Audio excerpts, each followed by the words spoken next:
इस बार चोमू में किसकी सरकार? चोमू में सरकार बीजेपी सरकार। Ramlal ji good person. व्यापारियों के लिए, किसानों के लिए कैसा काम किया है? बहुत अच्छा काम किया है। चोमू में बीजेपी की सरकार। जीएसटी वगैरह को लेके लगा के कुछ प्रॉब्लम क्रिएट की है। जीएसटी से तो हमको इतना आनंद आ गया कि एक ही जगह लगने से हमको कोई दिक्कत ही नहीं हो रही है। तो आप क्या प्लस पॉइंट देख रहे हैं रामलाल जी के? हिंदुत्व। सेंट्रल में भी बीजेपी और यहाँ भी बीजेपी बढ़ती है। तो अच्छा, वो जातिगत जनगणना के लिए कह रहे हैं, आप उसको गलत मानते हैं? कहीं ना कहीं गलत गलत गलत है। जो हिंदू हित की बात करेगा वो देश पे राज करेगा। इस बार चोमू में किसकी सरकार? रामलाल जी। किससे उम्मीद है आपको? कौन सी सरकार कर सकते हैं? मोदी जी से उम्मीद है। तीसरे मोर्चे को आप किस रूप में देखते हैं? कैसा क्या माहौल लगता है? मेरी नजर में तो तीसरा मोर्चा का राजस्थान में कोई अस्तित्व नहीं है। इस बार चोमू में किसकी सरकार? रामलाल या हमें इस बात का आशा करते हैं और विश्वास भी है कि शायद अब की बार वो मंत्री बने। अमित जी, इस बार चोमू में किसकी सरकार? रामलाल। रामलाल जी निकल जाएंगे इस बार? मंत्री तो बनेला जीतला तो जरूर बन जाएगा मंत्री। क्यों कर काम करियो जो लोगों के लिए काम करियो तो करवा दियो को ना कांग्रेस वाला। बिल्कुल रामलाल को फुल सपोर्ट है गोविंदगढ़ से। हिंदूवादी की बहाना है, सबको साथ लेकर के चलते हैं। अच्छा, जातिवाद नहीं है।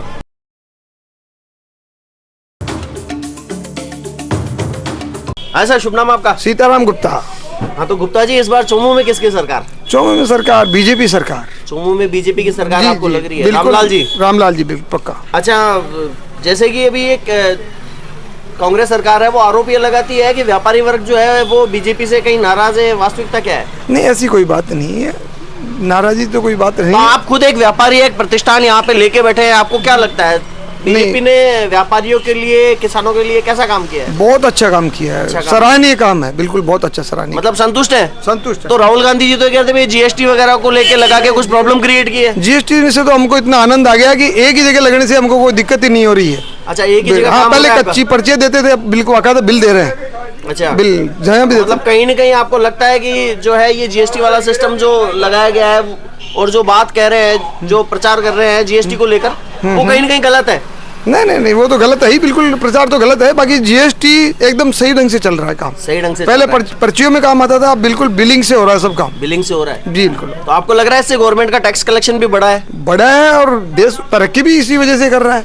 या आज की भारत का जो व्यापारी है वो किसी भी काम से पहले अपने देश के विकास को आगे रखता है, और इसी बात को सीताराम जी ने भी चरितार्थ किया है। वो कह रहे हैं कि कहीं ना कहीं उन्हें जीएसटी से फायदा हुआ है, बाकी सभी लोगों की खैर अपनी अपनी सोच हो सकती है। अच्छा, चोमू के अंदर आपको क्या लग रहा है? रामलाल जी विधायक थे और सरकार कांग्रेस की थी, तो आपको क्या लगता है उनको काम करने में थोड़ी कोई दिक्कत पेश आई है? बहुत ज्यादा दिक्कत आई है, बहुत ज्यादा दिक्कत आई है, और वो अपने जितना जिस ढंग से काम करना चाह रहे थे वो काम भी नहीं कर सके। काम नहीं कर पाए? नहीं करनी। तो जनता की कुछ अपेक्षाएं अगर मान लो वो अधूरी रह गई, उसका कारण आप कांग्रेस सरकार को मान रहे हैं? हाँ बिल्कुल बिल्कुल, उनको इसी वजह से उनको बहुत दिक्कत आ रही है।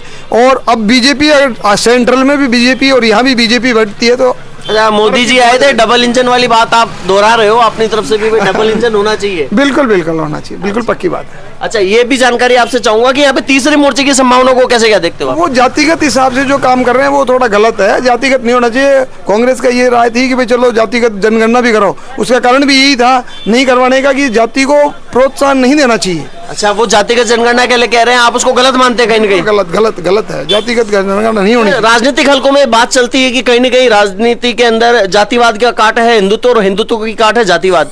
इस बात को आप कितना क्या कंसिडर करते हैं?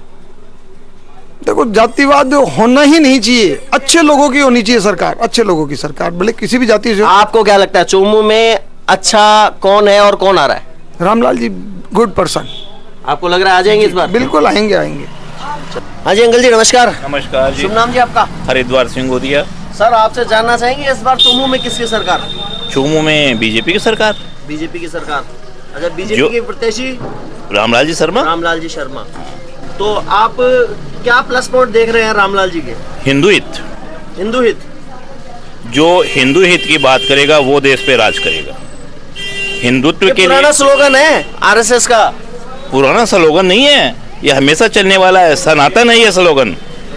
ये सनातन स्लोगन है जो न कभी मिटता है न कभी होगा, और ये तो अनादि है। तो आप व्यापारी वर्ग से हैं, आपसे ये जानकारी मैं जरूर चाहूंगा कि जैसे राहुल गांधी कल परसों यहाँ पे चुनावी रैली करने के लिए जब आए थे, और अभी शाहपुरा के अंदर प्रियंका जी भी आई थी, उन्होंने जीएसटी को लेकर जो है निशाना साधा था बीजेपी के ऊपर। तो आप व्यापारी वर्ग से व्यापारी वर्ग मैं बता दूं, जीएसटी कोई मोदी जी का ही मिशन नहीं था।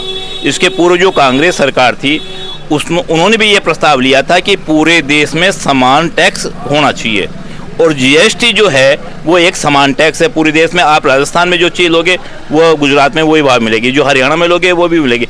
केवल जो जीएसटी जिसमें से पेट्रोल डीजल के ऊपर जीएसटी है, तो यहाँ राजस्थान में वो सबसे हाई है। पेट्रोल डीजल पे जीएसटी नहीं है, वो तो वेट है। वेट है। पेट्रोल डीजल पे जीएसटी नहीं है, वेट है, और वेट की वजह से ही वो ये रेट डिफरेंस है कि हरियाणा में कम है, राजस्थान में ज़्यादा है। पूरे हिंदुस्तान भर में सबसे ज़्यादा वेट ही राजस्थान में है। तो अच्छा, तो आप ये मानते हैं कि जीएसटी कहीं ना कहीं बढ़िया साबित होगा? मैं बर्तन का व्यापारी हूँ। बर्तन के व्यापारी में पहले चार्ज को जो टैक्स लगता था वो करीबन 14.5% बैठता था, आज एक जगह 12% लग रहा है, बल्कि 1.5% का टैक्स कम हुआ है। मैं मेरे व्यापार की बता दूं। जटिलता के बारे में बताइए। जीएसटी जटिलता वो है जो 2 नंबर के काम करते हैं उनको वो जटिलता दिखती है। जो फ्रेश काम कर रहे हैं 1 नंबर का, उनको कोई जटिलता नहीं है, उनको कोई समस्या नहीं है। और पहले ये मान लो कि 20% काम ही 1 नंबर में होता था, आज 80% काम 1 नंबर में होने लगा जीएसटी आने के बाद में। आपको लग रहा है जो काला बाजारी और जो काला धन वगैरह जो है, जो लोग इकट्ठा कर लेते थे अनियमित और अनैतिक तरीके से व्यापार करके, वो रुका है? वो कुछ हद तक रुका है। इसमें एक ही कमी है कि साहब जीएसटी के साथ में यदि केंद्र सरकार इनकम टैक्स की भी स्लैब सही कर दे तो और भी ज्यादा टैक्स की रिकवरी हो। किससे उम्मीद है आपको? कौन सी सरकार कर सकती है? मोदी जी से उम्मीद है। मोदी जी से उम्मीद है? बाकी वो लोगों से कोई उम्मीद नहीं है। अच्छा, एक जानकारी और चाहूंगा आपसे कि जो तीसरे मोर्चे की सुगबुगाहट है राजस्थान में, कहीं ना कहीं लोग उसके बारे में ज्यादा चर्चा अभी कर नहीं रहे हैं, लेकिन फिर भी आपकी राय में जानना चाहूंगा क्या है? मेरी नजर में तो तीसरा मोर्चा का राजस्थान में कोई अस्तित्व नहीं है। कोई अस्तित्व नहीं है? चुमू विधानसभा में कोई मतलब ही नहीं है। कोई मतलब नहीं है? सीधी लड़ाई बीजेपी कांग्रेस की है? और कांग्रेस की। अच्छा, तो रामलाल जी पिछले 10 साल से यहाँ पे विधायक है, क्या माने इस बार यदि वो जीत जाते हैं तो क्या मंत्री पद का उम्मीद? हमें इस बात का आशा करते हैं और विश्वास भी है कि शायद अब की बार वो मंत्री बने और इस क्षेत्र का बहुत अच्छा विकास करेंगे। अच्छा, आप ये कहना चाह रहे हैं कि आपके परिक्षेत्र में जो लोग हैं वो विधायक नहीं सीधे मंत्री चुन रहे हैं? मंत्री चुन रहे हैं, यही सोच करके मतदान कर रहे हैं, मान लो। हालांकि सबसे बड़ा हित तो वो है राष्ट्रीय हित। राष्ट्रीय हित को देखते हुए मतदान कर रहे हैं। तो आपकी जो सोच है वो दूरगामी है, थोड़ी दूरगामी। आप दूर के लक्ष्य देख रहे हैं पहले? नहीं, वो लक्ष्य तो दूर का ही रखना। स्वहित नहीं, जनहित देखो। स्वहित तो आपको लगता है जो जनहित है वो बीजेपी के साथ है? जनहित बीजेपी के साथ है, जनमानस बीजेपी के साथ है, जनहित भी बीजेपी के साथ है। अजय अंकल जी, शुभ नाम आपका? मेरा नाम सुरेश चंद्र शर्मा। तो शर्मा जी, इस बार चुमू में किसकी सरकार? रामलाल जी की। रामलाल जी की। हाँ। तो 10 साल से विधायक हैं और हैट्रिक लगवाना चाहते हैं आप? बिल्कुल हैट्रिक लगेगी सब। तो आप मुझे ये बताइए कि ऐसे कौन कौन से काम है जिनके बलबूते जो है रामलाल जी वापस चुनाव में अपनी दावेदारी कर रहे हैं? उन्होंने बहुत जो भी काम करवाए हैं ना, उन्होंने ही करवाए हैं। उन्होंने करवाया? हाँ, बिल्कुल। अच्छा, वो अपनी तरफ से और उनके समर्थक, भाजपा के समर्थक कहीं ना कहीं आरोप लगाते हैं कि कांग्रेस सरकार के द्वारा उनको उचित माहौल नहीं दिया गया और कोऑपरेट नहीं किया गया सरकार के द्वारा। इन बातों में कितनी क्या सच्चाई लगती है आपको? सच्चाई है ये तो। सच्चाई है, नहीं करने दिया काम? नहीं करने दिया। अच्छा, तीसरे मोर्चे को आप किस रूप में देखते हैं? कैसा क्या माहौल लगता है तीसरे मोर्चे को? तीसरे मोर्चे का तो देखो बता नहीं सकते हम तो खुद इस राजनीति में है नहीं, लेकिन हम जन्मजात बीजेपी के हैं। अच्छा, भाजपा के कोर वोटर हैं आप, ये कह सकते हैं भाई? भाजपा को शुरुआत से भाजपा को देते हैं? बिल्कुल। हाँ। अच्छा। अजय अंकल जी, शुभ नाम आपका? लालचंद। आप बताइए साहब, इस बार चुमू में किसकी सरकार? बस रामलाल या बोलो महाराज। रामलाल जी आ जाएंगे? बिल्कुल बिल्कुल। तो जैसे कि अभी पिछली बार कुछ लोग कह रहे थे कि इस बार मंत्री बनने की संभावना है, जीत जाते हैं, तो कितना क्या माहौल लग रहा है आपको इस बात को लेके? मंत्री तो बने ला, जीत लेना तो जरूर आपका बन जाला मंत्री। क्यों लागत काम करियो जो लोगों के लिए काम करियो तो करवा दियो को ना, कांग्रेस वाला तो करवा को दियो।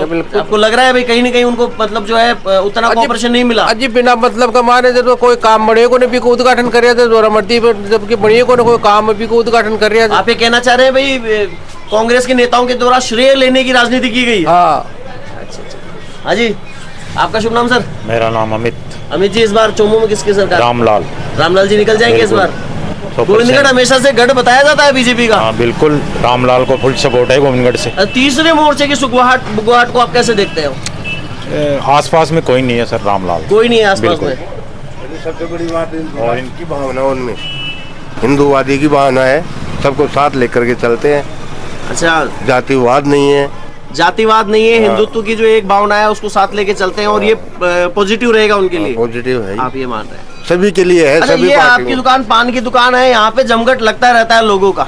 पान की दुकान, चाय की दुकान ऐसी दुकान है जहाँ पे ज्यादातर लोग आते हैं, अपनी बातें करते हैं, अपने विचार प्रस्तुत करते हैं। माहौल देख के क्या लगता है?